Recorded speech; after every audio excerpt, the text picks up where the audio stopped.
ವಿಠಲ ಪಾಂಡುರಂಗ ವಿಠಲ ಅಲ್ಲು ಸಲ್ಲ ಇಲ್ಲು ಸಲ್ಲ ಪಾಂಡುರಂಗ ವಿಠಲ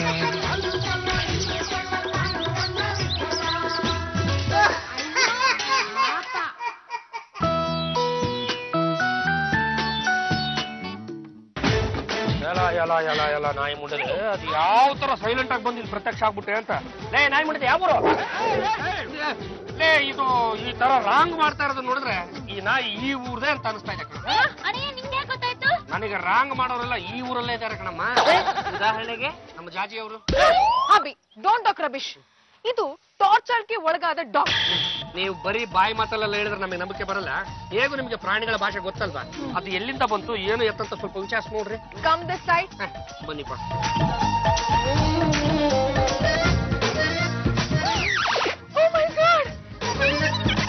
ಆಕ್ಚುಲಿ ಇದ್ರ ಓನರ್ ಇದನ್ನ ಚೆನ್ನಾಗಿ ನೋಡ್ಕೊಂಡಿಲ್ಲ, ಅದಕ್ಕೆ ಇದಕ್ಕೆ ತೊಂದರೆ ಆಗಿದೆ ಅಲ್ವಾ ಡಾಗಿ? ನೋಡಿ ಅರ್ಥ ಆಗುತ್ತಾ? ಅಲ್ಲೋ ನಮ್ ಜಾಜತ್ಗೆ ಏನ್ ಅನ್ಕೊಂಡಿದ್ಯಾ? ಪ್ರಾಣಿಗಳ ತಲೆ ಮೇಲೆ ಕೈ ಇಟ್ರೆ ಸಾಕು ಅದ್ರ ಪ್ರಾಬ್ಲಮ್ ಏನು ಅಂತ ಅವ್ರಿಗೆ ಅರ್ಥ ಆಗೋಗುತ್ತೆ. ಈ ನಾಯಿಗೆ ಯಾವ ರೀತಿ ತೊಂದರೆ ಆಗ್ತಾ ಇದೆ ಅಂತ ನೀವ್ ಹೇಳ್ತೀರಾ? Yes, of course. Dog is very faithful animal. ಎಷ್ಟೊಂದು ಜನ ಇಂಗ್ಲಿಷ್ ಕವಿಗಳು ಡಾಗ್ ಬಗ್ಗೆ ಕಥೆ ಕವನಗಳನ್ನ ಬರ್ದಿದ್ದಾರೆ. ಈ ಡಾಗ್ ತುಂಬಾ ನಿಯತ್ತಿನ ಪ್ರಾಣಿ. ಇದ್ರ ಓನರ್ ಇದನ್ನ ಚೆನ್ನಾಗಿ ನೋಡ್ಕೊಂಡಿಲ್ಲ, ಅದಕ್ಕೆ ನಾನು ಕೂಗಿದ ತಕ್ಷಣ ಅಲ್ಲಿಂದ ತಪ್ಪಿಸ್ಕೊಂಡು ಇಲ್ಲಿ ಓಡ್ ಬಂದ್ಬಿಟ್ಟಿದೆ. ನಮ್ಮನೆ ನಾಯಿ ಮೇಡಮ್, ನಮ್ಮನೆ ನಾಯಿನ ನೀವ್ ಯಾಕೆ ಇಲ್ಲಿ ಕಟ್ಟಾಕೊಂಡಿದ್ದೀರಾ? ನಿಮ್ಮಂತವ್ರಿಗೆ ಯಾಕ್ರೆ ಬೇಕು ಈ ಸಾಕು ಪ್ರಾಣಿ? ಕರೆಕ್ಟ್ ಆಗಿ ಹೇಳಿದ್ರಿ.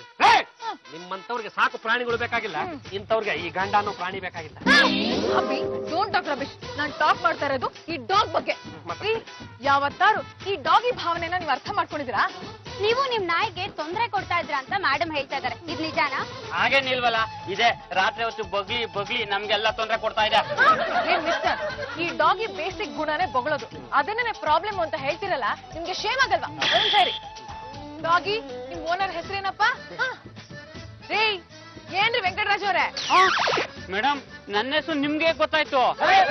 ನಮ್ ಜಾಜಿ ಅವರು ಪ್ರಾಣಿಗಳ ತಲೆ ಮೇಲೆ ಕೈ ಇಟ್ರೆ ಬರೀ ಓನರ್ ಹೆಸರು ಇಡೀ ಜಾತ್ಕನೆ ಗೊತ್ತಾಗೋಗ್ಬಿಡುತ್ತೆ.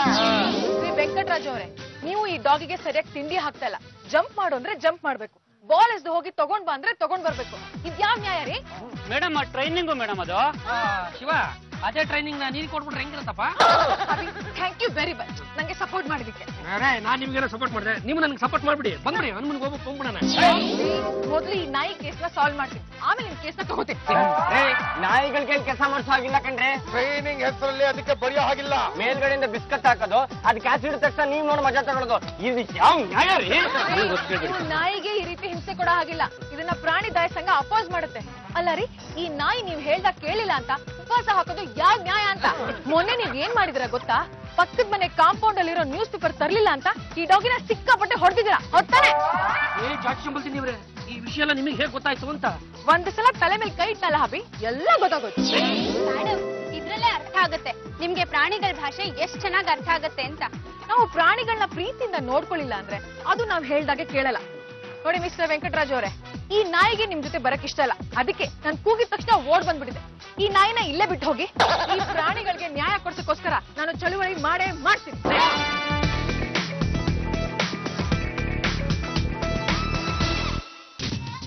ಪಾಂಡು ನನ್ನ ಗಂಡುಗಲಿ.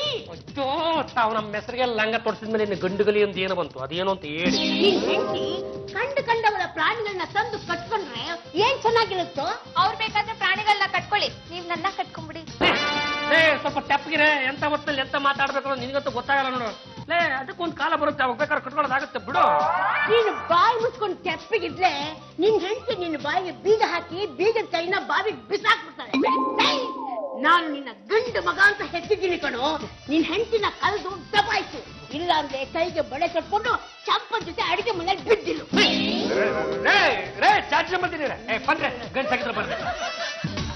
ಅಬಿ, ವಾಟ್ಸ್ ಯೋರ್ ಪ್ರಾಬ್ಲಮ್? ಏನಿಲ್ಲ ಬಿಡ್ರಿ.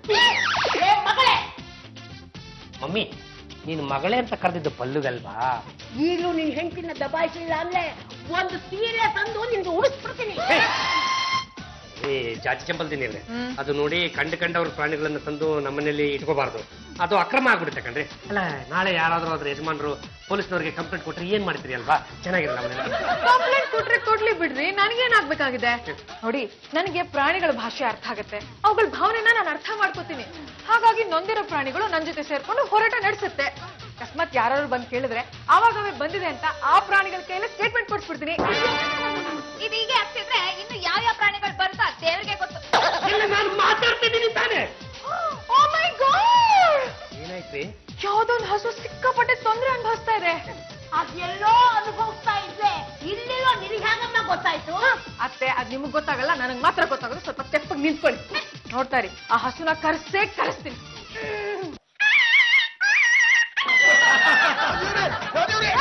ಮತ್ತೆ ಬಾರ ಹೊಟ್ಟೆಲಿರೋದ್ರಲ್ಲಿ ಆಚೆ ಬಿಟ್ಬಿಡೋದು. ರಾಜವ್ರೆ ನಿಮ್ ನೋಡ್ಕೊಂಡು ಯಾವ್ದೋ ಒಂದು ಹಸು ಬಂದ್ಬಿಟ್ಟಿದೆ. ನಮ್ಮನೆ ಕಾಂಪೌಂಡ್ ಅಲ್ಲಿ ಇದೆ. ಅತ್ತೆ, ಇದಕ್ಕೇನ್ ಹೇಳ್ತೀರಾ? ಆ ಹಸು ಹೆಸರು ಗೌರಿ ಅಂತ. ರಾಜಕ್ಕೆ ನೀವ್ ಎಲ್ಲೋ ಹೋಗ್ಬಿಟ್ರಿ. ನಡೀರೋ, ಆ ಗೌರಿ ಪ್ರಾಬ್ಲಮ್ ಏನು ಅಂತ ವಿಚಾರಿಸೋಣ. ಬಹುಶಃ ಗೌರಿಗೆ ಡೌರಿ ಸಮಸ್ಯೆ ಆಗ್ಬಿಟ್ಟಿರ್ಬೇಕು. ಬನ್ನಿ.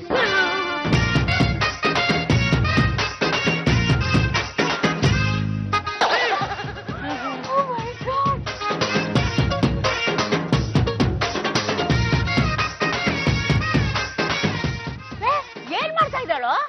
ಆ ಹಸುವಿನ ತಲೆ ಮೇಲೆ ಕೈ ಇಟ್ಬಿಟ್ಟು ಅದ್ರ ತೊಂದ್ರೆ ಏನು ಅಂತ ತಿಳ್ಕೊತಾರೆ. ಓ ಮೈ ಗಾಡ್, ಈ ರೀತಿ ಆಗ್ಬಾರ್ದಾಗಿತ್ತು. ಜಾತಿ ಚಂಪಲ್ದಿನಿ ಅವ್ರೆ, ಏನಂತೆ ನಿಮ್ ಗೌರಿ ಪ್ರಾಬ್ಲಮ್? ಇದ್ರ ಓನರು ಇದ್ರ ಮೇಲೆ ಇಲ್ಲ ಸಲ್ಲದ ಆರೋಪನ ಹೊರಿಸ್ತಾ ಇದ್ದಾನೆ. ನೀರು ಬೂಸ ಹುಲ್ಲು ಹಾಕದೆ ಸಿಕ್ಕಾಪಟ್ಟೆ ಟಾರ್ಚರ್ ಕೊಡ್ತಾ ಇದ್ದಾನೆ, ಬೀಟ್ ಮಾಡ್ತಾ ಇದ್ದಾನೆ. ಹಬಿ ಹಸುವಿಗೆ ಹೊಡಿತಾ ಇದ್ದಾನಂತ. ಅಲ್ಲ, ಅದಕ್ಕೊಂದು ಬಲವಾದ ಕಾರಣ ಇರ್ಬೇಕಲ್ಲ, ಯಾಕಂತೆ? ಇತ್ತೀಚೆಗೆ ಗೌರಿ ತುಂಬಾ ಬಡವಾಗ್ಬಿಟ್ಟಿದೆ, ಹಾಲೇ ಕೊಡ್ತಾ ಇಲ್ಲ. ಅದಕ್ಕೆ ಇದ್ರ ಓನರು ನೀನ್ ಇರೋದು ದಂಡ, ನಿನ್ನ ಕಸಾಯಿ ಖಾನೆಗೆ ಮಾರ್ತೀನಿ ಅಂತ ಪ್ರತಿನಿತ್ಯ ಫುಡ್ ಹಾಕ್ತೇನೆ ಹೊಡಿತಾ ಇದ್ದಾನೆ. ಜಾತಿ ಚಂಪಲ್ದಿನಿ ಅವ್ರೆ, ಆ ಹಸು ಹಾಲು ಕೊಡ್ಲಿಲ್ಲ, ಅದ್ರ ಓನರ್ ಅಪ್ಪ ಅದಕ್ಕೆ ಹೊಡೆದ ಅಂತ ಹೇಳಿ ನೀವು ಅದಕ್ಕೆ ಸ್ಪಂದಿಸ್ತಾ ಇದ್ದೀರ. ಮದುವೆ ಆಗಿ ಇಷ್ಟು ವರ್ಷ ಆದ್ರೂ ಕೂಡ ನನ್ನ ಕೈಗೆ ಒಂದು ಮೊಮ್ಮಗು ಕೊಡ್ಲಿಲ್ಲ ಅಂತ ಪ್ರತಿನಿತ್ಯ ನಮ್ಮಮ್ಮ ನನಗೆ ಮಕ್ ಹೋಗ್ತಾ ಇದ್ದಾರೆ. ಸ್ವಲ್ಪ ಸ್ಪಂದಿಸ್ಬೋದಿತ್ತಲ್ಲ. ಅದು ನೋಡಿ ಜಾತಿ ಚಂಪಲ್ದಿನಿ ಅವರೇ, ಅಲ್ಲ ನಾನು ಹಿಂಗೆ ಹೇಳ್ತೀನಿ ಅಂತ ದಯವಿಟ್ಟು ಬೇಜಾರು ಮಾಡ್ಕೊಂಬೇಡಿ. ಯಾಕೆಂದ್ರೆ ನ್ಯಾಯ ಅಂದ್ರೆ ನ್ಯಾಯ. ಅಲ್ಲ ನೋಡಿ, ಈ ಪ್ರಾಣಿಗೆ ಏನ್ ಅನ್ವಯಿಸುತ್ತೋ ಅದೇ ನರಮನುಷ್ಯನಿಗೂ ಅನ್ವಯಿಸ್ಬೇಕು ತಾನೆ. ಆದ್ರೆ ನೀವ್ ಯಾಕೆ ಅವೆರಡನ್ನು ಬೇರೆ ಬೇರೆ ಮಾಡಕ್ ಹೊರಟಿದ್ದೀರಾ? ಈಗ ಈ ಹಸುವಿನ ಯಜಮಾನಪ್ಪ ಇದು ಸರಿಯಾಗಿ ಹಾಲು ಕೊಡ್ತಿಲ್ಲ ಅಂತ ಕಸಾಯ ಖಾನಿಗೆ ಮಾರ್ಬೇಕು ಅಂತ ಹೊರಟಿದ್ದಾನೆ. ನೀವು ಮಗನ್ ಕೊಡೋದಕ್ಕೆ ಮನ್ಸು ಮಾಡ್ತಾ ಇಲ್ವಲ್ಲ, ನಾನು ನಿಮ್ಮನ್ನ ಏನು ಮಾಡ್ಬೇಕು? ಅಂತ ಹೇಳ್ಕೊಂಡು ಹೋಗಿ ಬೆಡ್ರೂಮ್ ಅಲ್ಲಿ ಇರೋ ಮಂಚದ ಕಾಲು ಕಟ್ಟ. ತಾಯಿ ಮಗ ಇಬ್ರು ಒಂದೇ ತಕಡಿಲ ಕೂಗ್ಬೇಕು. ಅಭಿ, ನಾನು ನಿಮ್ಗೆ ಮೊದ್ಲೇ ಹೇಳಿದೀನಿ, ಈಗ ನಾನು ಡೀಲ್ ಮಾಡ್ತಾ ಇರೋದು ಅನಿಮಲ್ಸ್ ವಿಷಯ, ನಿಮ್ ವಿಷಯ ಅಲ್ಲ. ಗೌರಿ, ಇಲ್ಲಿ ಬಂದ್ ಏನೋ ಮಾಡ್ತಾ ಇದ್ಯಾ? ರೇವಣ್ಣ, ನನ್ನ ಹೆಸರು ಗೊತ್ತಾಗೋಯ್ತು ನಿಮ್ಗೆ? ಲೋ ರೇವಣ್ಣ, ಬರೀ ನಿನ್ ಹೆಸರೇನು ಇಡೀ ನಿನ್ನ ಜಾತಕನ ಗೌರಿ ಇವ್ರ ಮುಂದೆ ಹೇಳ್ಬಿಟ್ಟವಳೆ. ಅಲ್ಲ ಕಣ, ಕಾರ್ಯ ಹಸು ಬಡವಾಯ್ತು ಅಂತ ಅದಕ್ಕೆ ಹೊಡಿಬೇಕು ಅಂತ ಹೊರಟಿದ್ಯಲ್ಲ, ನಿನ್ನ ಗೌರಿ ಕ್ಷಮಿಸ್ಬೋದು ಕಣ. ಯಾವ್ದೇ ಕಾರಣಕ್ಕೂ ಜಾತಿ ಚಂಪಲ್ದಿನಿ ಅವ್ರು ಮಾತ್ರ ಕ್ಷಮಿಸಲ್ಲ. ರೇವಣ್ಣ, ಈ ಗೌರಿನ ಕಸಾಯಿ ಖಾನೆಗೆ 750 ರೂಪಾಯಿಗೆ ಮಾರಿದ್ದೀರಾ. ಆಲ್ರೆಡಿ 100 ರೂಪೀಸ್ ಅಡ್ವಾನ್ಸ್ ನ ಇಸ್ಕೊಂಡಿದ್ದೀರಾ, ಹೌದಾನೆ? ಇದೆಲ್ಲ ವಿಷಯ ನಿಮ್ಗೆ ಗೊತ್ತಾಯ್ತು? ಗೌರಿ ತಲೆ ಮೇಲೆ ಕೈ ಇಟ್ಟೆ ಎಲ್ಲ ಗೊತ್ತಾಗೋಯ್ತು. ಗೊತ್ತು ಬಿಟ್ಲ, ಗೌರಿನ ಕಸಾಯಿ ಖಾನೆ ಮಾರೋ ಅಂತ ಕಟ್ಕನ ನಾವು ಸುಮ್ನೆ ಬಿಡ್ಬೇಕಾ? ಇವತ್ತು ಹಸುಗಾದ ಗತೆ ನಾಳೆ ಜಾತಿ ಚಂಪಲ್ದಿನಿ ಅವ್ರಿಗಾಗತ್ತೆ. ಆಗೇನ್ರೋ ಮಾಡೋದು? ಅದು ನನಗೆ ಉಮ್ಮೇದ್ ಬಂದ್ಬಿಡ್ತಲ್ಲ, ಅದಕ್ಕೆ ಅಂದೆ. ಏನೀಗ ಸುಮ್ನೆ ಇರ್ರಿ. ಗೊತ್ತು ಬಿಟ್ಲ, ಏನ್ ನೋಡ್ತಾ ನಿಂತಿದ್ದೀರಾ? Come on charge. ಯಾರು ಬಾವಂಗ? ಈ ರೇವಣ್ಣಿಗೆ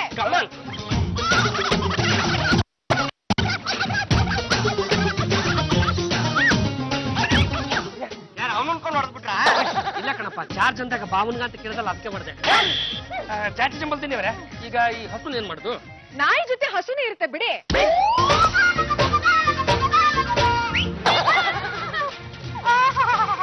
ಆನಂದ ಹೋಯ್ತು. ಇನ್ನು ಹುಲಿ ಸಿಂಹ ಕರಡಿ ಬಾಕಿ. ಹುಲಿ ಸಿಂಹ ಕರಡಿ ಎಲ್ಲ ಬರಲ್ಲ ಅತ್ತೆ, ಅದ್ರ ಬದಲು ನಿಮ್ ಸೊಸೆನೆ ಇದಾರಲ್ಲ. ಏನ್ ಹೇಳ್ತಾ ಇದ್ದೀಯ? ಮತ್ತೇನೇನತ್ತೆ, ಅವರೇ ಒಳ್ಳೆ ಹುಲಿ ತರ ಹೆದರ್ಸ್ತಾರೆ, ಸಿಂಹ ತರ ಗರ್ಜಿಸ್ತಾರೆ, ಕರಡಿ ತರ ಪರ್ಸ್ತಾರೆ. ನಾನು ಹೇಳ್ಬೇಕು.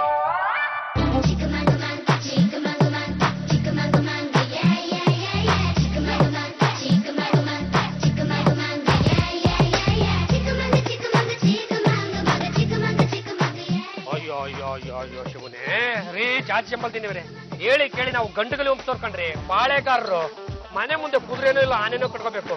ಅದ್ರ ಬದಲಾಗಿ ಮೇಕೆ, ಎಮ್ಮೆ, ಹಸು, ನಾಯಿ, ನರಿಗಳನ್ನೆಲ್ಲ ಕಟ್ಕೊಂಡು ಕೂತಿದ್ರಲ್ಲ, ನಾವು ರಿಯಲ್ ಎಸ್ಟೇಟ್ ಬಿಸ್ನೆಸ್ ಬೇರೆ ಮಾಡ್ತಾ ಇದೀವಿ. ಈ ತರ ಪ್ರಾಣಿಗಳನ್ನ ಮನೆ ಮುಂದೆ ಕಟ್ಕೊಂಡಿದ್ರೆ ಅವ್ರು ಹೆಂಗ್ ಬರೋದು ಹೆಂಗ್ ಹೋಗೋದು ಅಂತ. ಅಭಿ ಇದು ಬರೀ ಸ್ಯಾಂಪಲ್ ಅಷ್ಟೇ, ನೋಡ್ತಾ ಇರಿ ನನ್ಗೆ ಎಲ್ಲಾ ಪ್ರಾಣಿಗಳು ಸಪೋರ್ಟ್. ಏನು ಈಗ ಬಂದಿರೋ ಪ್ರಾಣಿಗಳ ಸಮಸ್ಯೆ ಎಲ್ಲ ನಿಮ್ಗೆ ಗೊತ್ತಾಗ್ಬಿಟ್ಟಿದ್ಯೋ? ಎಸ್ ಅಭಿ, ಎಲ್ಲಾ ಪ್ರಾಣಿಗಳು ಇರೋದು ಒಂದೇ ಸಮಸ್ಯೆ, ಓನರ್ ಕರೆಕ್ಟ್ ಆಗಿ ಫುಡ್ ಹಾಕಲ್ಲ, ಚೆನ್ನಾಗಿ ಬೀಟ್ ಮಾಡ್ತಾರೆ.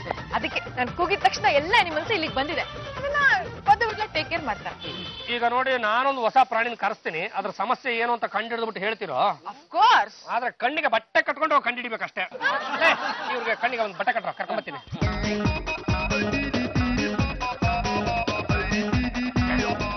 ಈಗ ನಮ್ಮ ಜಾಜಿ ಜಂಬಲ್ ದಿನ್ನಿ ಅವರಿಗೆ ದಿದೆ ಕಾದಿದೆ. ಅದಕ್ಕೆ ಹೊಸ ಪ್ರಾಣಿ ಬಂದಿದೆ, ಅದ್ಯಾವ ಪ್ರಾಣಿ ಅಂತ ಕಲಿಸೋರು ಹೇಳ್ತೀರಾ? ಓ ಮೈ ಗಾಡ್, ಇದು ಟಗರು. ಅದಕ್ಕೇನ್ ತೊಂದ್ರೆ? ಅದ್ಯಾಕೆ ಇಲ್ಲಿಗೆ ಬಂತು? ಇದು ತುಂಬಾ ಪ್ರಾಬ್ಲಮ್ ಅಲ್ಲಿದೆ. ಮನೇಲಿರೋ ಎಲ್ರೂ ಪ್ರೀತಿ ಇದಕ್ಕೆ ಸಿಗ್ತಾ ಇದೆ, ಆದ್ರೆ ಪಾಪ ಇದ್ರ ಸಂಗಾತಿ ಪ್ರೀತಿನೇ ಸಿಗ್ತಾ ಇಲ್ಲ. ಕರೆಕ್ಟ್ ಆಗಿ ಹೇಳ್ದೆ ಅಮ್ಮ, ಕರೆಕ್ಟ್ ಆಗಿ ಹೇಳ್ದೆ. ಇದು ಇದ್ರ ಸಂಗಾತಿ ಜೊತೆ ಎಲ್ಲಾ ಕಡೆ ಓಡಾಡ್ಬೇಕು, ಮೆರಿಬೇಕು, ತಂದೆ ಅದು ಒಂದು ಮರಿ ಹಾಕ್ಬೇಕು ಅಂತ ಈ ಟಗರು ತುಂಬಾ ಕನಸು ಕಾಣ್ತಾ ಇದೆ. ಟಗರು ಮರಿ ಹಾಕಲ್ಲಮ್ಮ, ಹೆಣ್ಣು ಕುರಿ ಸಿಗಬೇಕಲ್ಲ. ಓ ಮೈ ಗಾಡ್, ನಂಗೆ ಸಿಕ್ಕಾಪಟ್ಟೆ ಆಶ್ಚರ್ಯ ಆಗ್ತಾ ಇದೆ. ಈ ಟಗರು ತನ್ನ ಸಂಗಾತಿ ಜೊತೆ ಡ್ಯಾನ್ಸ್ ಮಾಡ್ಬೇಕು, ಪಾರ್ಕಿಗೆ ಹೋಗ್ಬೇಕು, ಐಸ್ ಕ್ರೀಮ್ ತಿನ್ಬೇಕು ಅಂತ ತುಂಬಾ ಆಸೆ ಪಡ್ತಾ ಇದೆ. ಅಷ್ಟೇ ಅಲ್ಲ, ಊರಿಗೆ ಹನಿಮೂನ್ಗೆ ಹೋಗ್ಬೇಕು ಅಂತ ತುಂಬಾ ಆಸೆ ಇಟ್ಕೊಂಡಿದೆ. ನಾನು ಇಷ್ಟು ದಿನ ನೋಡಿದ ಪ್ರಾಣಿಗಳಲ್ಲಿ ಇದೆ ಡಿಫ್ರೆಂಟ್ ಆದ ಪ್ರಾಣಿ. ಯಾವ್ದಕ್ಕೂ ಒಂದ್ಸಲ ಕಟ್ಟಾಗಿ ನೋಡ್ಬಿಡ್ತೀನಿ. ಬೇಡ, ಹಾಗೆ ಹೇಳಿ. ಪ್ರಾಣಿ ಬಗ್ಗೆ ನಂಗೆ ಸಿಕ್ಕಾಪಟ್ಟೆ ಡೌಟ್ ಬರ್ತಾ ಇದೆ. ಇಲ್ಲ ಹಂಗೇನು ಡೌಟ್ ಪಟ್ಕೊಳಕ್ ಹೋಗ್ಬೇಡಿ. ಇಲ್ಲಿವರೆಗೂ ಈ ಟಗರ ಬಗ್ಗೆ ನೀವೇನೇನ್ ಹೇಳಿದ್ರು ಎಲ್ಲ ಕರೆಕ್ಟ್ ಆಗಿದೆ ಜಾಜಿ ಜಂಬಲ್ ದಿನ್ನಿ.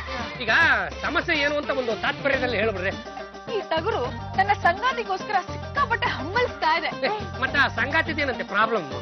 ಆ ಸಂಗಾತಿ ದರಿದ್ರ ಸಂಗಾತಿ. ಅದನ್ನ ಇಲ್ಲಿ ಎಳ್ಕೊಂಬಂದು ಸರಿಯಾಗಿ ಶಾಸ್ತಿ ಮಾಡಿಸ್ಬೇಕು. ಆ ದಲಿತ ಸಂಗಾತಿ ನೀನೇನಮ್ಮ? ಓ ಮೈ ಗಾಡ್, ಅಭಿ ನೀವಾ? This is too much. ನನ್ಗೆ ಚೀಟಿಂಗ್ ಮಾಡ್ತೀರಾ? ಮತ್ತಿನ್ನೇನಮ್ಮ, ಪ್ರಪಂಚದಲ್ಲಿರೋ ಎಲ್ಲಾ ಪ್ರಾಣಿಗಳ ಬಗ್ಗೆನೂ ಹೇಳ್ತೀಯಲ್ಲ, ಸ್ವಂತ ಕೈ ಹಿಡಿದ ಗಂಡನ ತೊಂದ್ರೆ ಏನು ಅಂತ ಗೊತ್ತಿದ್ದು ಕೇರ್ ಮಾಡ್ದೆ ಇದೆಯಲ್ಲ, ನೀನು ಒಂದು ಲೀಡಲ್ಲ. ಪ್ರಿಯ ವೀಕ್ಷಕರೇ, ಇವತ್ತು ಒಂದು ಅಪರೂಪದ ಎಪಿಸೋಡ್ ನ ನಿಮಗ್ ತೋರಿಸ್ತಾ ಇದೀವಿ. ಪ್ರಾಣಿಗಳಿಗೂ ಹೃದಯ ಇರುತ್ತೆ, ಅದಕ್ಕೂ ತೊಂದ್ರೆ ಆಗತ್ತೆ, ಮಾಲೀಕರಿಂದ ಶೋಷಣೆ ಆಗತ್ತೆ ಅಂತ ಮನಗಂಡ ಜಾಜಿ ಅವರು ಪ್ರಾಣಿಗಳಿಗೋಸ್ಕರ ಅಂತಾನೆ ಒಂದು ಹೊಸ ಚಳವಳಿನ ಆರಂಭ ಮಾಡಿದ್ದಾರೆ. ಪ್ರಾಣಿಗಳ ಭಾಷೆ ಅರ್ಥ ಆಗೋ ಜಾಜಿ ಅವರು ಪ್ರಾಣಿಗಳಿಗೆ ಮುಷ್ಕರ ಮಾಡಿ ಅಂತ ಕರೆ ಕಳಿಸಿದ್ದಾರೆ. ಆ ಕರೆಯಿಂದಾಗಿ ಇವತ್ತು ದೇಶದಲ್ಲೆಲ್ಲ ಅಲ್ಲೋಲ ಕಲ್ಲೋಲ ಆಗ್ತಾ ಇದೆ. ಏನಾಗ್ತಾ ಇದೆ ಅಂತ ನೀವೇ ನೋಡಿ ಎಂಜಾಯ್ ಮಾಡಿ. ನೀವೆಲ್ಲ ಮೂಕ ಪ್ರಾಣಿಗಳು, ನಿಮ್ಗೆ ಮಾತು ಬರಲ್ಲ, ಆದ್ರೆ ನಾನು ನಿಮ್ಗೆ ಧ್ವನಿ ಆಗ್ತೀನಿ. ನಿಮ್ಮಂತ ಸಾವಿರಾರು ಪ್ರಾಣಿಗಳು ಇವತ್ತು ನೋವು ಅನುಭವಿಸ್ತಾ ಇದೆ. ನಿಮ್ಮ ನೋವು ಕೊನೆ ಆಗ್ಬೇಕು ಅಂದ್ರೆ ನಮ್ಮ ಸರ್ಕಾರ ಕಣ್ ತೆರಿಬೇಕು. ಸರ್ಕಾರ ಕಣ್ ತೆರಿಬೇಕು ಅಂದ್ರೆ ಅದಕ್ಕೆ ಇರೋದು ಒಂದೇ ಒಂದು ದಾರಿ, ಅದು ಚಳುವಳಿ. ನಾವು ಇವತ್ತಿಂದನೇ ಚಳುವಳಿ ಮಾಡೋಣ. ಪ್ರಾಣಿಗಳೇ, ಎಲ್ಲರೂ ಸೇರಿ ಒಗ್ಗಟ್ಟಾಗಿ ನಮ್ಗೆ ನ್ಯಾಯ ಸಿಗೋವರೆಗೂ ನಾವೆಲ್ಲರೂ ಹೋರಾಡೋಣ. ಎಲ್ಲಾ ಪ್ರಾಣಿಗಳಿಗೂ ಈ ಮೂಲಕ ನಾನು ಕರೆ ಕೊಡ್ತಾ ಇದ್ದೀನಿ. ನೀವು ನಿಮ್ಮ ಆಕ್ಟಿವಿಟೀಸ್ ನ ಬಂದ್ ಮಾಡಿ, ಸರ್ಕಾರದ ವಿರುದ್ಧ ಪ್ರೊಟೆಸ್ಟ್ ಮಾಡಿ, ನಿಮ್ಮ ಮಾಲೀಕರ ವಿರುದ್ಧ ಪ್ರೊಟೆಸ್ಟ್ ಮಾಡಿ. ಹೋರಾಟ ಹೋರಾಟ ನ್ಯಾಯಕ್ಕಾಗಿ ಹೋರಾಟ, ಹೋರಾಟ ಹೋರಾಟ ನ್ಯಾಯಕ್ಕಾಗಿ ಹೋರಾಟ. ಜಾಜಿ ಅವ್ರು ಕೊಟ್ಟ ಈ ಮುಷ್ಕರದ ಕರೆಯಿಂದಾಗಿ ಎಲ್ಲಾ ಕಡೆ ಅಲ್ಲೋಲ ಕಲ್ಲೋಲ ಆಗ್ತಾ ಇದೆ. ನಾಯಿ, ಕುರಿ, ಎಮ್ಮೆ, ಹಸು ಎಲ್ಲ ಪ್ರಾಣಿಗಳು ಪ್ರೊಟೆಸ್ಟ್ ಮಾಡ್ತಾ ಇವೆ. ಹಸು ಮತ್ತು ಎಮ್ಮೆ ಹಾಲು ಕೊಡೋದನ್ನೇ ನಿಲ್ಲಿಸ್ಬಿಟ್ಟಿದೆ. ಇದರಿಂದಾಗಿ ಏನೇನ್ ತೊಂದರೆ ಆಗ್ತಾ ಇದೆ ಅಂತ ನೀವೇ ನೋಡಿ ಬನ್ನಿ. ನೋಡು ಮಾರಾಯ್ತೆ, ನಮಗೆ ಈ ಟೀ ಮಾರಾಟ ಒಂದೇ ಜೀವನ. ಬೆಳಗ್ಗೆಯಿಂದ ಸಂಜೆವರೆಗೆ ಸಾವಿರಾರು ಟೀ ಹೊಡಿತೀವಿ. ಈಗ ಎಂತ ಆಯ್ತು ಗೊತ್ತುಂಟ ಮಾರಾಯ್ತೆ? ಪ್ರಾಣಿಗಳೆಲ್ಲ ಸ್ಟ್ರೈಕ್ ಮಾಡ್ತಾ ಇದ್ದಾವೆ. ಹಸುಗಳು ಹಾಲು ಕೊಡೋದನ್ನ ನಿಲ್ಲಿಸ್ಬಿಟ್ಟಿದ್ದಾವೆ. ಎಮ್ಮೆಗಳನ್ನು ಕೇಳಿದ್ವಿ, ಎಮ್ಮೆನೂ ಹಾಲು ಕೊಡೋದನ್ನ ನಿಲ್ಲಿಸ್ಬಿಟ್ಟಿದೆ. ಅದಕ್ಕಾಗಿ ಗ್ರಾಹಕರಿಗೆ ಕಾಫಿ ಟೀ ಕೊಡೋದಕ್ಕೆ ಹತ್ತೆ ಹಾಲು, ಮೇಕೆ ಹಾಲನ್ನ ಬಳಸ್ಕೊಳ್ತಾ ಇದ್ವಿ. ಈಗ ಅವು ಸಹ ಹಾಲು ಕೊಡೋದನ್ನ ನಿಲ್ಲಿಸ್ಬಿಟ್ಟಿದ್ದಾವ್ ಮಾರಾಯ್ತೆ. ಯಾವ ಪ್ರಾಣಿಗಳು ಹಾಲು ಕೊಡೋದಕ್ಕೆ ಒಪ್ತಾ ಇಲ್ಲ. ಇದರಿಂದ ನಮ್ಗೆ ತುಂಬಾ ತೊಂದರೆ ಆಗಿದೆ ಮಾರಾಯ್ತೆ. ಬ್ಲ್ಯಾಕ್ ಟೀ ಕುಡಿಯೋದಕ್ಕೆ ಜನಗಳು ಒಪ್ತಾ ಇಲ್ಲ. ಹಾಗಾಗಿ ಸರ್ಕಾರ ಈ ಮುಷ್ಕರವನ್ನ ಆದಷ್ಟು ಬೇಗ ವಾಪಸ್ ತೆಗೆದುಕೊಳ್ಳುವಂತೆ ಕ್ರಮ ತೆಗೆದುಕೊಳ್ಳಿ ಮಾರಾಯ್ತೆ. ಜಾಜಿ ಅವ್ರು ಕೊಟ್ಟಿರೋ ಮುಷ್ಕರದ ಕರೆಯಿಂದಾಗಿ ಯಾವ ರೀತಿಯಾದ ತೊಂದರೆ ಆಗ್ತಾ ಇದೆ? ನಮ್ ಬಂಧುಗಳೆಲ್ಲ ಊಟಿಗೆ ಹೋಗಿದ್ರು. ವಾಪಸ್ ಬರುವಾಗ ಬಂಡೀಪುರದಲ್ಲಿರೋ ಆನೆಗಳೆಲ್ಲ ಒಗ್ಗಟ್ಟಾಗಿ ರಸ್ತೆಗೆ ಅಡ್ಡವಾಗಿ ನಿಂತಿದೆ. ಇದನ್ನು ಕ್ಲಿಯರ್ ಮಾಡೋದಕ್ಕೆ ಯಾವ ಪೊಲೀಸರ ಕೈಯಿಂದನೂ ಆಗ್ತಾ ಇಲ್ಲ. ಪೊಲೀಸ್ ಅವ್ರ ಹತ್ರ ಹೋದ್ರೆ ಸಾಕು, ಆನೆಗಳು ತನ್ನ ಸೊಂಡ್ಲಿಂದ ಎತ್ತಿ ಬಿಸಾಕ್ತಾ ಇದೆ. ಜಾಜಿ ಅವರು ಮುಷ್ಕರ ವಾಪಸ್ ತಗೊಳ್ಳೋವರೆಗೂ ರಸ್ತೆ ಕ್ಲಿಯರ್ ಆಗಲ್ಲ, ನಮ್ಮ ಬಂಧುಗಳು ವಾಪಸ್ ಬರಲ್ಲ. ಪ್ರಿಯ ವೀಕ್ಷಕರೇ, ಕಾಡಿನಲ್ಲಿ ಸಿಕ್ಕಿಬಿದ್ದವರ ಗತಿ ಏನು? ನೀರು ಆಹಾರ ಏನು ಇಲ್ಲದೆ ಎಷ್ಟು ಹೊತ್ತು ಅಂತ ಅಲ್ಲಿರೋದಕ್ಕೆ ಸಾಧ್ಯ? ಹಾಗಾಗಿ ಸರ್ಕಾರದವರು ಆದಷ್ಟು ಬೇಗ ಮಧ್ಯ ಪ್ರವೇಶ ಮಾಡಿ ಸೂಕ್ತವಾದ ಕ್ರಮ ಕೈಗೊಳ್ಬೇಕು ಅಂತ ಜನಗಳು ಕೇಳ್ಕೊಳ್ತಾ ಇದ್ದಾರೆ. ಮೇಡಮ್, ರಾಷ್ಟ್ರಾದ್ಯಂತ ಪ್ರಾಣಿಗಳ ಚಳುವಳಿ ಶುರುವಾಗಿದೆ. ಇದ್ರ ಬಗ್ಗೆ ನೀವೇನ್ ಹೇಳ್ತೀರಾ? ನಾವು ಅನಿರ್ದಿಷ್ಟ ಕಾಲಾವಧಿವರೆಗೂ ಈ ಚಳುವಳಿನ ಮುಂದುವರಿಸಬೇಕು ಅಂತ ಡಿಸೈಡ್ ಮಾಡಿದೀವಿ. ಎಲ್ಲಿವರೆಗೂ ಸರ್ಕಾರ ಕಣ್ ತರಿಯಲ್ವೋ ಅಲ್ಲಿವರೆಗೂ ಈ ಪ್ರಾಣಿಗಳು ಚಳುವಳಿ ಮಾಡೋದನ್ನ ನಿಲ್ಲಿಸುತ್ತೆ. ಪ್ರಿಯ ವೀಕ್ಷಕರೇ, ಇದೀಗ ಬಂದ ಸುದ್ದಿ. ಜಾಜಿ ಅವರು ಪ್ರಾಣಿಗಳಿಗೆ ಮುಷ್ಕರ ಮಾಡಲು ನೀಡಿದ ಕರೆಯಿಂದ ಸಂಚಾರ ಅಸ್ತವ್ಯಸ್ತವಾಗಿದೆ. ಪ್ರಾಣಿಗಳು ರಸ್ತೆಗೆ ನುಗ್ಗಿ ಸಂಚಾರ ಅಡ್ಡಿಯಾಗುವಂತೆ ಮಾಡಿದೆ. ಈಗಾಗಲೇ ಸಂಚಾರದ ದಟ್ಟಣೆಯಿಂದ ಬಳಲುತ್ತಿರುವ ಜನತೆ ತತ್ತರಿಸಿ ಹೋಗುವಂತೆ ಮಾಡಿದೆ. ಜೇನು ನೊಣಗಳು ವಿಧಾನಸೌಧಕ್ಕೆ ಲಗ್ಗೆ ಇಟ್ಟು ಎಲ್ಲ ಎಂಎಲ್ಎಗಳನ್ನು ಕಚ್ಚಿವೆ. ಮುಖ್ಯಮಂತ್ರಿಗಳ ಮನೆಗೆ ಹಾವುಗಳು ನುಗ್ಗಿ ಹೆಡೆಬೆಚ್ಚಿ ನಿಂತಿವೆ.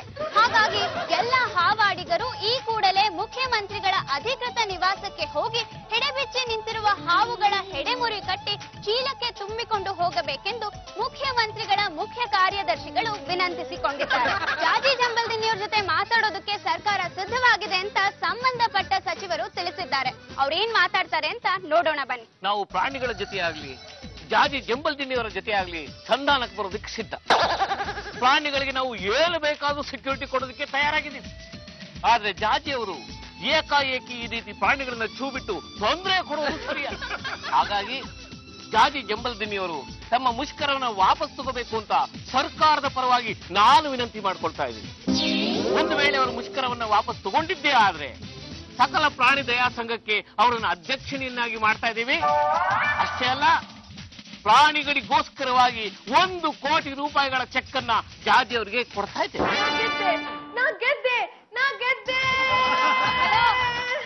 ಏನಾಯ್ತು? ಯಾಕೆ ಹಿಂಗ್ ಬಡ್ಕೊತಾ ಇದೀರಾ? ಓ ಮೈ ಗಾಡ್, ಇಷ್ಟೊತ್ತು ನಾನು ಕಂಡಿದ್ದು ಡ್ರೀಮಾ? ಅದೇನೋ ಗೆದ್ದೆ ಗೆದ್ದೆ ಗೆದ್ದೆ ಅಂತ ಬಡ್ಕೊತಾ ಇದ್ರಲ್ಲ, ಏನ ಗೆದ್ದಿರೋದು? ಸರ್ಕಾರ ನಮ್ಮ ಸ್ಟ್ರೈಕ್ಗೆ ಮಣಿದು ನಮ್ಮ ಪ್ರಾಣಿಗಳ ಸಂಘಕ್ಕೆ 1 ಕೋಟಿ ರೂಪಾಯಿ ಕೊಟ್ಟ ಹಾಗೆ ಕನಸು ಕಂಡೆ. ನೀವು ಕಂಡ್ರೋ ಕನ್ಸೋ ಯಾವತ್ತೂ ನಿಜ ಆಗಲ್ಲ ಬಿಡಿ. ಜಾಜಕ್ಕೆ ನಮ್ಮ ಮುಂದಿನ ನಡೆ. ಹಸು ಎಮ್ಮೆ ಎಲ್ಲ ಎಲ್ರು? ಯಾವ್ದು ಬಂದಿಲ್ಲ. ಮತ್ತೆ ಡಾಗು? ಅಯ್ಯೋ, ಅದು ಬಂದಿಲ್ಲ ಅಷ್ಟೇ. ಇಲ್ಲಿಗೆ ಬಂದಿದ್ದು ಸರ್ಕಸ್ ಚಿಂಪಾಂಜಿ ಮಾತ್ರ. ಇವಾಗೇನೋ ಕನ್ಸು ಕಂಡೆ ಅಂದ್ರಲ್ಲ, ಆ ಪ್ರಾಣಿಗಳನ್ನೆಲ್ಲ ಅಲ್ಲಿ ಕಟ್ಟಿರ್ಬೇಕು. ಚಂಪಾ, ನನ್ನ ಆಡ್ಕೊತೇನೆ, ನೋಡ್ತಾ ಇರು. ನಾನು ಕಂಡಿರೋ ಕನ್ಸನ್ನ ನಾನು ನಿಜ ಮಾಡ್ತೀನಿ. ಪ್ರಾಣಿಗಳಿಗೆ ಒಂದು ಸಂಘನ ಕಟ್ಟೆ ಕಟ್ಟಿ. ಈ ಅಮ್ಮ ಏನಾದ್ರೂ ಪ್ರಾಣಿಗಳಿಗೆ ಸಂಘ ಕಟ್ಟಿದ್ದೆ ಆದ್ರೆ ಹಸು ಮೇಯ್ಸಕ್ಕೆ ನಿನ್ನನ್ ಕಳಿಸ್ತಾರೆ, ಎಮ್ಮೆ ಮೇಯ್ಸಕ್ ನಿನ್ನನ್ ಕಳಿಸ್ತಾರೆ. ನಾನ್ ಬಚಾವಪ್ಪ, ನೀನೇನೆ ಬಚಾವಾಗ್ತೀಯಾ? ಹಾವು ಚೇಳ್ನ ಹಿಡ್ಕೊಂಬ ಅಂತ ನಿನ್ನನ್ನೇ ಕಳ್ಸೋದು.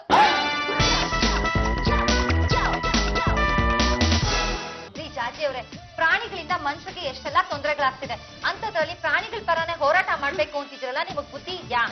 ಅಲ್ಲೋ, ಎಕ್ಸ್ಕ್ಯೂಸ್ ಮೀ, ಮನುಷ್ಯರಿಂದ ಮನುಷ್ಯರಿಗೆ ತೊಂದರೆನ ಆಗ್ತಿಲ್ವೇನ್ರಿ?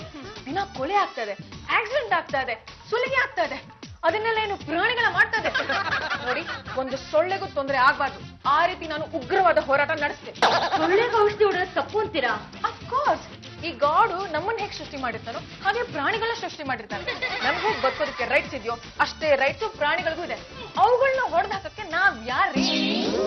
ನಾನು ಪ್ರಾಣಿಗಳ ಪರ ನಿಂತ್ಕೊಂಡು ಉಗ್ರವಾದ ಹೋರಾಟನ ಮಾಡೇ ಮಾಡ್ತೀನಿ. ಈ ಅಮ್ಮನ್ ಹೀಗೆ ಬಿಟ್ಬಿಟ್ರೆ ಕಾಡಲ್ಲಿರೋ ಪ್ರಾಣಿಗಳನ್ನೆಲ್ಲ ನಾಡಿ ಕಟ್ಟಿ ನನ್ನೆಲ್ಲ ಕಾಡ್ಗಡ್ತಾರೆ. ಹೇಗಾದ್ರೂ ಮಾಡಿ ಈ ವಿಷಯನ ಜಾಜಕ್ಕೆ ಮನವರಿಕೆ ಮಾಡ್ಲೇಬೇಕು. ಇಲ್ಲ ಅಂತಂದ್ರೆ ನಮ್ಗೆ ಉಳ್ಗಾಲೆಲ್ಲ ಕಣೋ. ನಾವು ಜಾಜಿ ಅವ್ರನ್ನ ಎದುರಾಕೊಂಡ್ರೆ ನಮಗ್ ಮಾಸಾಂತಕ್ಕೆ ದುಡ್ಡು ಕೊಡ್ತಾರೆ. ಮೊದ್ಲು ಪ್ರಾಣ ಉಳಿಸ್ಕೊಳ್ಳೋದು ನೋಡು. ಬದುಕಿದ್ರೆ ಹೇಗೆ ಬೇಕಾದ್ರೂ ಮಸಾಲೆ ದೋಸೆ ದುಡ್ಡು ಗಿಟ್ಟಿಸ್ಕೋಬಹುದು. ನಮ್ಮನ್ನೆಲ್ಲ ಕಾಡು ಕಟ್ಬಿಟ್ರೆ ಏನ್ ಕರಡಿ ಮಸಾಲೆ ದೋಸೆ ಮಾಡ್ಕೊಡ್ತಾ? ಒಂದ್ ಕೆಲ್ಸ ಮಾಡೋಣ, ಈ ಪ್ರಾಣಿಯಿಂದ ಇಂಥ ತೊಂದರೆ ಆಗ್ತಿದೆ, ಆ ಪ್ರಾಣಿಯಿಂದ ಇಂಥ ತೊಂದರೆ ಆಗ್ತಿದೆ ಅಂತ ಆ ಪ್ರಾಣಿಗಳ ಮುಖವಾಡನ ಹಾಕೊಂಡ್ಬಂದು ಜಾಜಿ ಅವ್ರಿಗೆ ಮನವರಿಕೆ ಮಾಡ್ಸೋಣ. ಇದಕ್ಕಿಷ್ಟು ಪರಿಹಾರದ ಹಣ ಕೊಡ್ಬೇಕು ಅಂತ ಅವ್ರಿಗೆ ಹೆದರ್ಸಿದ್ರೆ ಆಗಾದ್ರೂ ಈ ಹೋರಾಟನ ನಿಲ್ಸ್ಬೋದು. ಏನಂತೀರಾ? ಜಾಜಿ ಅವರೇ, ಪದ್ಮಿನಿ, ಜಾಜಿ ಅವರೇ, ಯಾವ್ಯಾವ ಪ್ರಾಣಿಗಳಿಂದ ಏನೇನ್ ತೊಂದರೆ ಆಗ್ತಿದೆ ಅಂತ ಹೇಳೋದಿಕ್ಕೆ ಜನಗಳು ಆ ಪ್ರಾಣಿಗಳು ಮುಖವಾಡ ಹಾಕೊಂಡು ಹೋರಾಟ ಮಾಡ್ತಿದ್ದಾರೆ. ಎಲ್ರು ಇಲ್ಲಿಗೆ ಬರ್ತಾ ಇದ್ದಾರೆ. ರಕ್ಷಣೆ ಕೊಡಿ, ಇವುಗಳಿಂದ ನರ ಮನುಷ್ಯರಿಗೆ ರಕ್ಷಣೆ ಕೊಡಿ, ರಕ್ಷಣೆ ಕೊಡಿ, ರಕ್ಷಣೆ ಕೊಡಿ, ರಕ್ಷಣೆ ಕೊಡಿ. ನೋಡಿ, ಈ ಪ್ರಾಣಿಯಿಂದ ನಿಮ್ಗೆ ಏನೇನ್ ತೊಂದರೆ ಆಗ್ತಾ ಇದೆ? ಈ ಕೋತಿಗಳು ನಮ್ ತೋಟಕ್ಕೆ ನುಗ್ಗಿ ಸೀಬೆಹಣ್ಣುಗಳನ್ನೆಲ್ಲ ಕಿತ್ತು ಬಿಸಾಕಿವೆ. ತೆಂಗಿನಕಾಯಿ ಬಾಳೆಹಣ್ಣು ಇಟ್ಕೊಂಡು ದೇವಸ್ಥಾನಕ್ಕೆ ಹೋಗೋದೇ ಇಲ್ಲ. ಕಿತ್ಕೊಳ್ಳೋಕ್ ಬರುತ್ತೆ, ಕೊಡ್ಲಿ ಅಂದ್ರೆ ಪರ್ಚುತ್ತೆ. ಜನರು ರಸ್ತೆನಲ್ಲಿ ನೆಮ್ಮದಿಯಾಗಿ ಓಡಾಡೋ ಹಾಗೆ ಇಲ್ಲ. ಮಕ್ಕಳ ಮೇಲೆ ದಾಳಿ ನಡೆಸ್ತಾ ಇದ್ವಿ. ಕೈನಲ್ಲಿರೋ ಬ್ರೆಡ್ ಬನ್ಗಳನ್ನೆಲ್ಲ ಕಿತ್ಕೊಂಡು ಹೋಗ್ತಾ ಇದ್ದೇವೆ.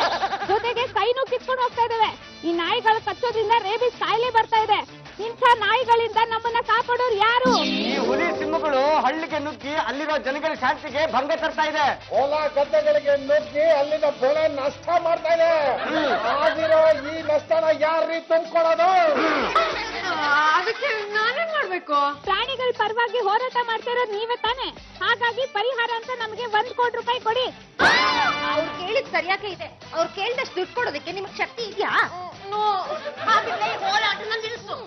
ಸರಿ ಸರಿ, ಈಗ್ಲಿಂದಾನೆ ನಾನು ಹೋರಾಟ ಮಾಡೋದನ್ನ ಸ್ಟಾಪ್ ಮಾಡ್ತೀನಿ. ಮತ್ತೆ ನೀವೇ ಹೇಳಿ, ನಾನು ಹೋರಾಟ ಮಾಡಿದ್ದು ತಪ್ಪಾ? ತಪ್ಪಲ್ಲಮ್ಮ, ಆದ್ರೆ ಪ್ರಾಣಿಗಳಿಗಿಂತ ಮನುಷ್ಯರು ಶ್ರೇಷ್ಠರು. ಪ್ರಾಣಿಗಳಿಂದ ಮನುಷ್ಯರಿಗೆ ತೊಂದರೆ ಆದಾಗ ಮೊದಲು ಮನುಷ್ಯರಿಗೆ ರಕ್ಷಣೆ ಕೊಡಬೇಕು, ಆಮೇಲೆ ಪ್ರಾಣಿಗಳಿಗೆ ರಕ್ಷಣೆ ಕೊಡಬೇಕು. ಓ ಮೈ ಗಾಡ್, ನಾನ್ ಮಾಡಿರೋ ತಪ್ಪು ನನಗೆ ಈಗ ಅರ್ಥ ಆಯ್ತು. ನೀವೆಲ್ಲ ಸೇರ್ಕೊಂಡು ನನ್ ಕಣ್ಣನ್ನ ತೆರೆಸಿದೀರಾ. ಒಂದೇ ಒಂದ್ಸಲ ನಿಮ್ ಮುಖಗಳನ್ನೆಲ್ಲ ನೋಡ್ಬೇಕು ಅಂತ ತುಂಬಾ ಆಸೆ ಆಗ್ತಾ ಇದೆ. ನಿಮ್ ಮುಖಗಳನ್ನ ತೆಗಿತೀರಾ? ಮೈ ಗಾಡ್, ನೀವೇನ್ರು ಯಾಕೋ ಹೀಗ್ ಮಾಡಿದ್ರಿ? ಮತ್ತಿನೇನ್ರಿ, ಪ್ರಾಣಿಗಳು ಬರುವಾಗ ಹೋರಾಟ ಮಾಡ್ತೀನಿ ಅಂತ ಎಗ್ರಾಡ್ತಿದ್ರಲ್ಲ, ಅದಕ್ಕೆ ಹೇಗಾದ್ರೂ ಮಾಡಿ ನೀವು ಮಾಡ್ತಿರೋ ಹೋರಾಟನ ನಿಲ್ಲಿಸ್ಬೇಕು, ನಿಮಗ್ ಬುದ್ಧಿ ಕಲಿಸ್ಬೇಕು ಅಂತ